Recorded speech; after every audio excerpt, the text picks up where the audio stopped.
Hello, we're going to learn how to use the Persisted Queries extension in GraphQL. So we click here on Persisted Queries on the menu, and we click on Add New GraphQL Persisted Query Endpoint. A persisted query is a combination of REST and GraphQL. We can use GraphQL to compose a query that then we can publish under its own endpoint. So in this case, for instance, I'm creating a persisted query that will retrieve the user data containing the ID, the name, and the email. If I click run here, it brings all of this information. Let's give it a title. Let's call it user data, and we publish. When I click on publish, this is going to give me a URL that I can then add into my application to fetch the data. So here we have all the data that we are retrieving, and the URL will basically be your domain / GraphQL query / the Slack that you have chosen. We can customize also what data we are retrieving from the client via GraphQL variables. So in this case, let's say that I want to retrieve not all the users, but let's paginate it. We add pagination, limit, by default we say 3, we run this again, so now we get only 3 elements, and let's convert that into a GraphQL variable. So we say query get users, and we pass a parameter called limit of type integer, and we give it a default value. Now to change, let's say 2 results.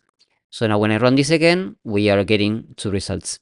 Now we save this, and when I update here, we're getting the 2 results. And now that this is a GraphQL variable, we can pass a parameter via the URL with the new value. So we can say limit 4, and now we're getting 4 results. You can also disable this behavior.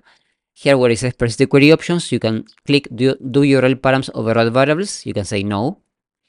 We save this, and now when I refresh, it's back to the original one, which was 2 results.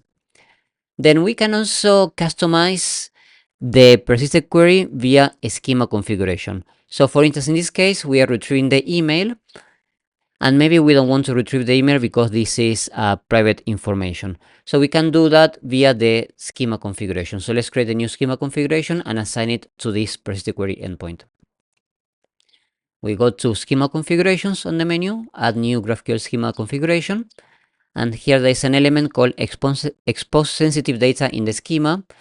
The user email is one of the elements marked as sensitive, so we say no, and we let's give this a name first.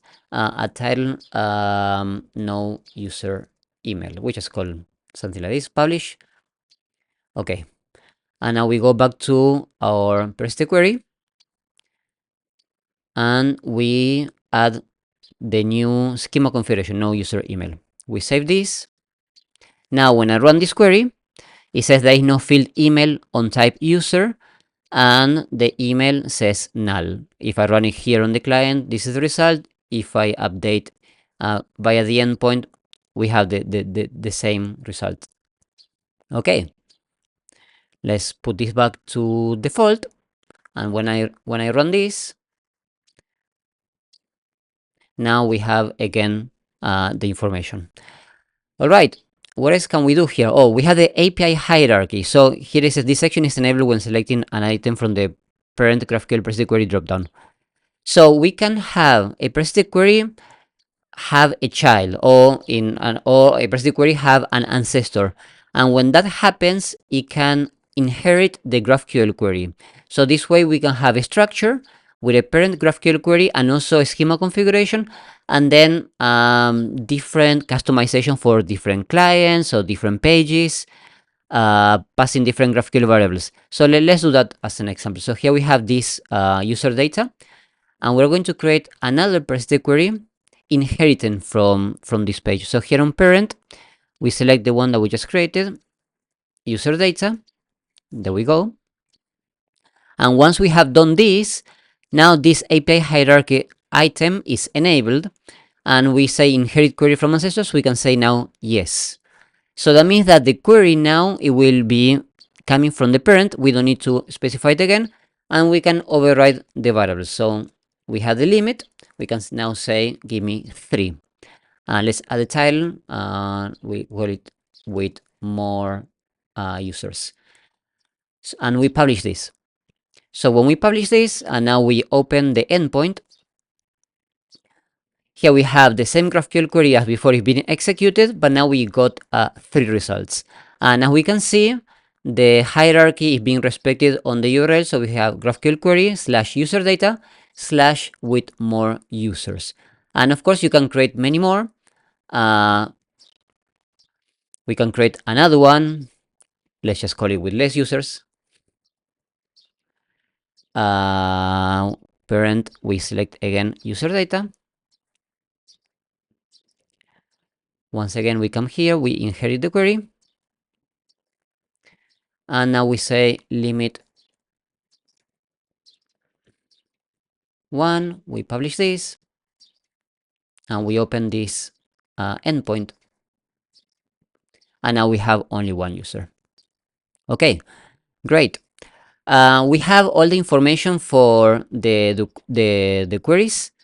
Here on the right side, there's something called the Persisted Query Endpoint Overview.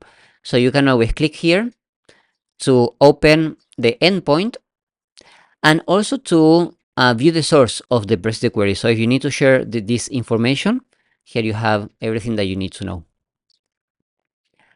We can also publish the Persisted Query as either protected by a password. We can protect it by password, or we can make it private so that only when you're logged into the site you can access the information. So let's do that.